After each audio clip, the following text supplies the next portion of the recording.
नमस्कार, मेरा नाम है पंडित आदित्य कश्यप त्रिपाठी। मैं आपका मार्गदर्शक हूं और आप देख रहे हैं विचारधारा।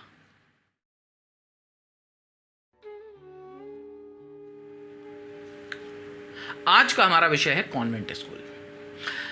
सबसे पहले आज हमें यह जानना जरूरी है कि convent school, English medium school, Hindi medium school या किसी और प्रकार के स्कूलों में क्या अंतर है। तो सबसे पहले हम कॉन्वेंट स्कूल के बारे में जानते हैं। कॉन्वेंट स्कूल किसे कहते हैं? कॉन्वेंट स्कूल एक वो संस्था या एक वो मठ है जहाँ पर एक धार्मिक प्रतिज्ञा के अंतर्गत वहाँ पर रहने वाली महिलाएं, यानी जिन्हें हम नन बोलते हैं, उनके द्वारा उसे संचालित किया जाता है। वहाँ पर फादर होते हैं, नन होते हैं, जो ब्रह्मचारी होते हैं, ऐसा माना जाता है, और उनके द्वारा ये संस्था चलाई जाती है। लेकिन आज के समय में थोड़ा सा परिवर्तन आया कि इसमें बाहर के टीचर्स भी आकर के एजुकेशन देते हैं।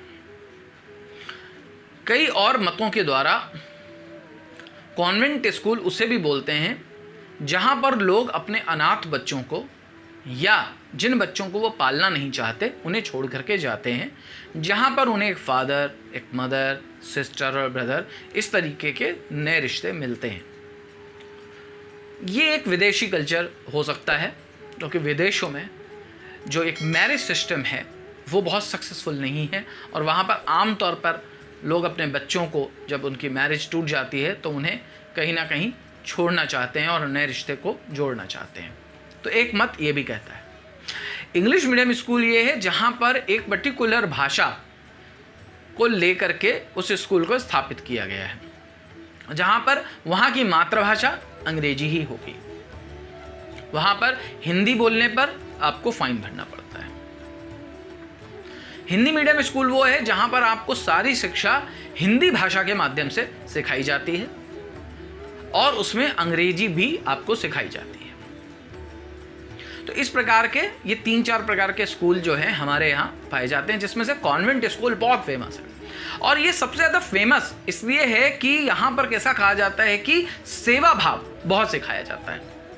तो मुझे इस बात का उत्तर अब तक नहीं मिला कि जो हिंदी मीडियम स्कूल हैं या और जो दूसरे इंग्लिश मीडियम स्कूल हैं उनके अंदर क्या रिश्तों को ख़राब करना, मारना, पीटना या सेवा ना करना सिखाया जाता है।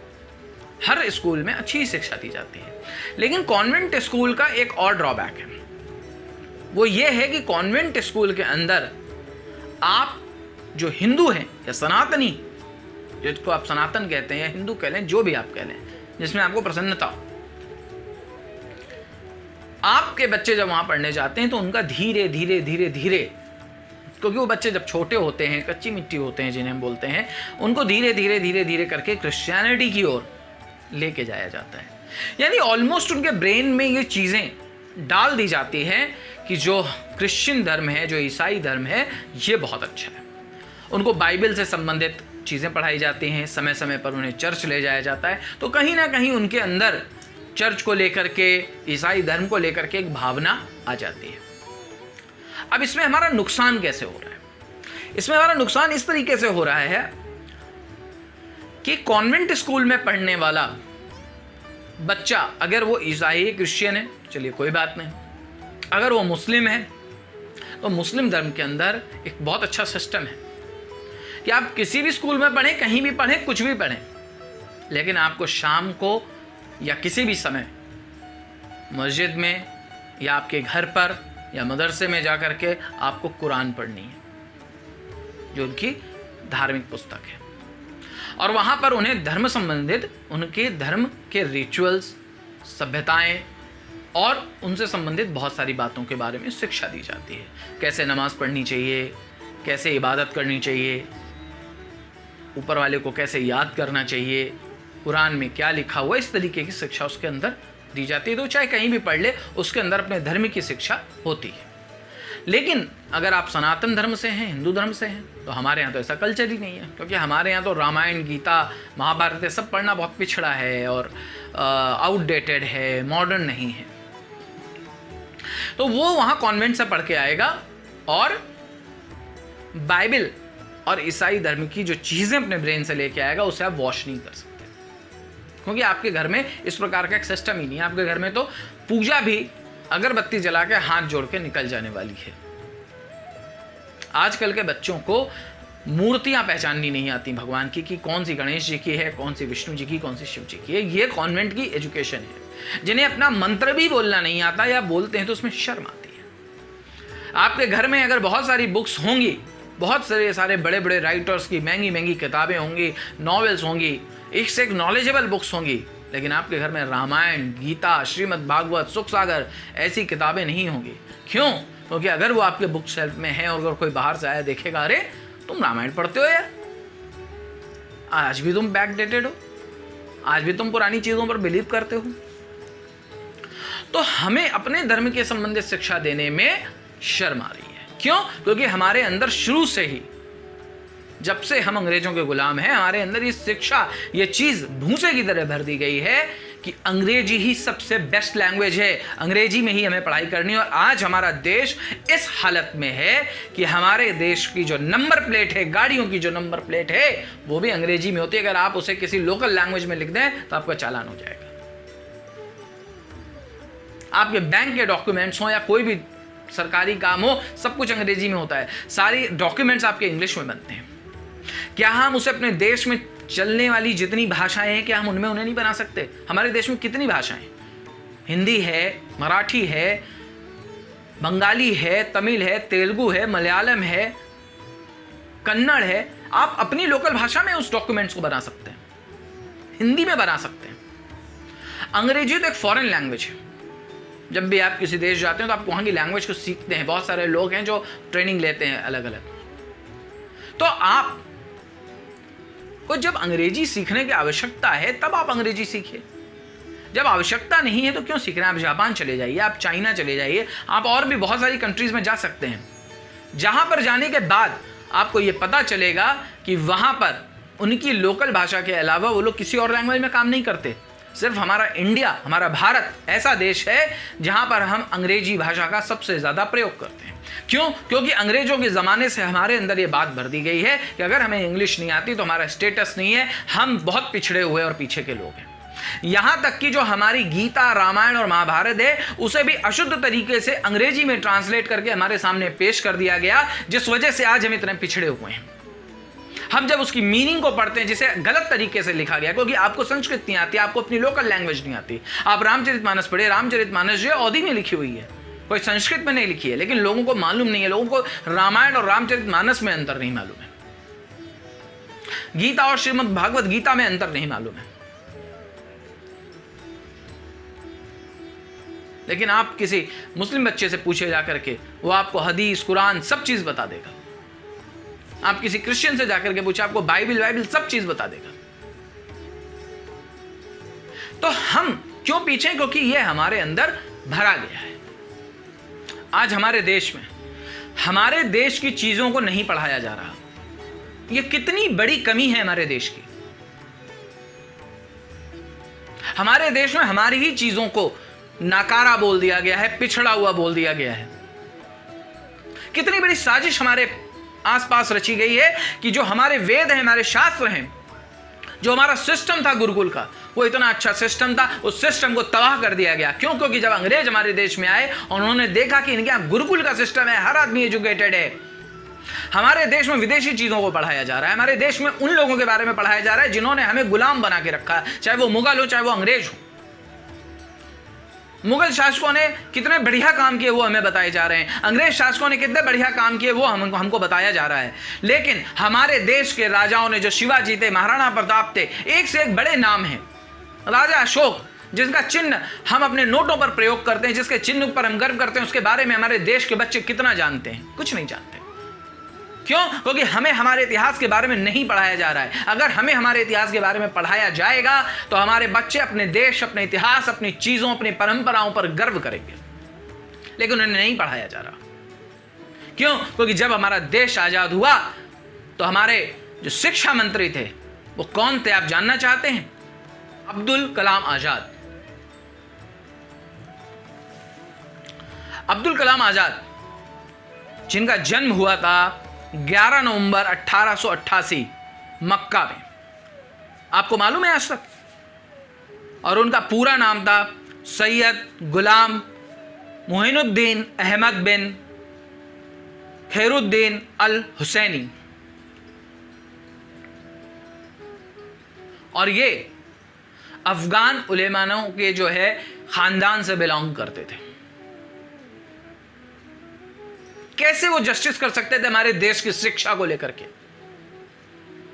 कैसे वो हमारे देश की शिक्षा को डिसाइड कर सकते थे कि हमारे देश की शिक्षा क्या होनी चाहिए? क्या उन्हें हमारे वेदों के शास्त्रों के बारे में ज्ञान था? नहीं था।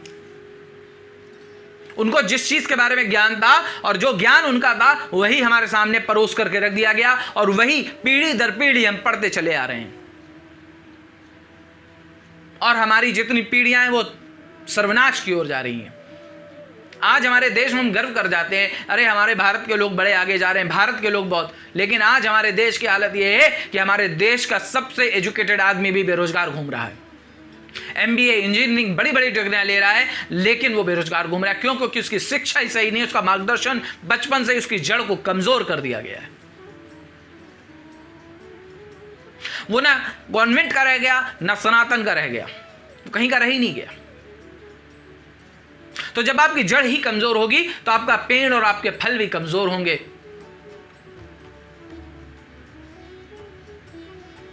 तो इन चीजों का हमको ख्याल रखना है। हमको अपने बच्चों को कॉन्वेंट में नहीं भेजना है। हमारे यहाँ एक बहुत अच्छी संस्था थी, सरस्वती शिशु मंदिर, मैं खुद वहां से ही पढ़ा हूं। सरस्वती विद्या मंदिर, सरस्वती शिशु मंदिर, हम वहां पर अपने बच्चों को भेजेंगे। और जब हम अपने बच्चों को वहां भेजेंगे, वहां पर फंडिंग होगी, उनके पास पैसा आएगा, तो उनका इंफ्रास्ट्रक्चर जो है, उनकी जो चीजें हैं वो भी बहुत अच्छी हो जाएंगी, क्योंकि वो भी हमें अच्छी शिक्षा देना चाहते हैं। शिक्षा का केंद्र है, वो स्थान है, वो हमारे देश की रीति और धर्म और नीतियों के हिसाब से चलते हैं। वहां पर ज्ञान की देवी मां सरस्वती का पूजन कराया जाता है, वहां पर माता पिता को सम्मान देने के लिए सिखाया जाता है, वहां पर इस बात पर पनिशमेंट नहीं दिया जाता है कि आपने अंग्रेजी बोली है तो आपको फाइन देना है। और हमारे पेरेंट्स खुश हो रहे हैं कि देखिए हमारे बच्चे एक ऐसे स्कूल में पढ़ता है जहां अंग्रेजी बोलने पर हम फाइन देते हैं। शर्म कीजिए कि आपको आपकी भाषा न बोलने पर आपको फाइन देना पड़ रहा है। इन चीजों का अगर आपने ध्यान नहीं दिया तो बहुत जल्दी आप अपनी सभी सभ्यताओं से निकल जाएंगे। वहां पर आपको इस बात का पनिशमेंट दिया जाता है कि आपने अपने आज माता पिता का पैर नहीं छुआ था, तो पनिशमेंट है इस बात का। वहां पर हमारे जो रीति रिवाज त्योहार है उन्हें मनाया जाता है, उस तरीके से मनाया जाता है जो तरीका है हमारे यहां। वहां सरस्वती वंदना से दिन की शुरुआत होती है, ज्ञान की जो देवी है। और आप रिकॉर्ड उठा करके देख लीजिए, सरस्वती शिशु मंदिर और सरस्वती विद्या मंदिर के पढ़े हुए बच्चे बड़े बड़े IITN इंजीनियर्स हैं, लेकिन जब से इन स्कूलों में बच्चों को डालना बंद कर दिया गया है, हमारी शिक्षा प्रणाली कमजोर और अपाहिज होती चली जा रही है, क्योंकि हमें सही शिक्षा दी ही नहीं जा रही है। हमें लैंग्वेज और फालतू की चीजों में उलझाया जा रहा है। आपको क्या लगता है कि इन बड़े स्कूलों में जो प्रोजेक्ट दिए जाते हैं उन्हें बच्चे बनाते हैं? नहीं, उन प्रोजेक्ट्स को कौन बना रहा है? या तो वो दुकान से खरीद के आ रहे हैं, या आपके पेरेंट्स उसे बना रहे हैं, यानी आप लोग उसे बना रहे हैं। आपका बच्चा क्या कर रहा है? कुछ नहीं। लेकिन हमारे गुरुकुल में सुबह प्रातः काल बच्चों से झाड़ू लगवाने से लेकर के, अनाज से लेकर के, खाना बनवाने से लेकर के, खेती से लेकर के, घुड़सवारी से लेकर के, अस्त्र शस्त्र चलाने से लेकर के, राजनीति से लेकर के हर चीज की शिक्षा दी जाती थी। आप हमारे पूर्वजों की पुस्तकें उठा के पढ़िए, देखिए क्या से क्या बेहतरीन रिसर्च करके रखी हुई है। आजकल व्हाट्सएप पर कोरोना की वजह से बहुत सारा एक मैसेज वायरल हो रहा है कि पहले जमाने में जब कोई मर जाता था तो 13 दिन का एक सिस्टम रखा गया था। क्यों? हाइजीन को लेकर के। क्योंकि जब कोई मरता था तो उसके चारों ओर का जो एनवायरनमेंट होता था, उसकी जो बीमारियां हैं वो ना उसके अंदर चली जाएं। जो व्यक्ति उसका अंतिम संस्कार करता था, दाह संस्कार करता था, उसको कोई 13 दिन तक छूता नहीं था जब तक उसका शुद्धिकरण नहीं हो जाता था। जिस सिस्टम को आज कोविड की वजह से हमारे बीच लाया गया, वो सिस्टम हमारे यहाँ हजारों वर्षों से चलता चला रहा है। हमारे यहाँ शरीर को अग्नि में क्यों दे दिया जाता है? क्योंकि अग्नि में जल के उसके सब तरीके के विषाणु और जीवाणु समाप्त हो जाते हैं, उससे किसी को असर नहीं होता। लेकिन अगर हम उसे जमीन के अंदर गाड़ देते हैं तो हमारी जमीन, धरती जो है वो भी दूषित होती है। तो हमने इन सब सिस्टम्स को खत्म कर दिया सिर्फ एक कॉन्वेंट की वजह से। और इन कॉन्वेंट को हम लाखों करोड़ रुपए हर साल फीस दे करके उन्हें मजबूत कर रहे हैं, और उस लाखों करोड़ों रुपए का इस्तेमाल हमारे धर्म को खतरे में डाल करके किया जा रहा है। ईसाई मिशनरीज हमारे धर्म को, सनातन धर्म को समाप्त करने के लिए उस पैसे का इस्तेमाल कर रही हैं। यीशु मसीह से संबंधित, चर्च से संबंधित बुक्स बनाई जाती हैं, उन्हें गरीब स्थानों में, गरीब बच्चों में बांटा जाता है ताकि वो पढ़ें और उसको फॉलो करें। यहां तक कि मैंने ये सुना है कि अगर वो धर्म परिवर्तन करते हैं तो उन्हें पैसा तक दिया जाता है। तो आप लाखों करोड़ों रुपए अपने बच्चों की शिक्षा पे खर्च कर रहे हैं, गलत शिक्षा पर, प्लस आप अपने धर्म को खतरे में डालने के लिए पैसा भी दे रहे हैं। तो अब समय आ गया है, हमें इसके प्रति जागरूक होना है और अपने बच्चों को सही जगह पढ़ाना है, सही एजुकेशन देनी है। और वो सही एजुकेशन देना माता पिता के हाथ में अधिक होता है, स्कूल के हाथ में जितना है उतना माता पिता के हाथ में। तो अभी भी वक्त है, जागरूक हो जाइए। कॉन्वेंट स्कूल में अपने बच्चों को मत डालिए, और अगर डाल भी रहे हैं तो आप ये ध्यान रखिए कि घर पर उन्हें रामायण, महाभारत, श्रीमद् भागवत गीता, इस तरीके की शिक्षाएं आपको उन्हें देनी है। नहीं तो आपके बच्चे ऐसी किसी भी चीज को देख करके बोलेंगे वेरी बोरिंग प्रोग्राम। आस्था और संस्कार जैसे चैनल लगाने पर आज के बच्चे बोलते हैं क्या बोरिंग चैनल लगा रखा है। क्यों? क्योंकि उनके अंदर उस भावना को डाला ही नहीं गया है। तो अभी भी समय है, सचेत हो जाइए, सावधान हो जाइए, क्योंकि आपका भविष्य इन कॉन्वेंट के हाथ में अंधेरे में है। तो इसी के साथ नमस्कार।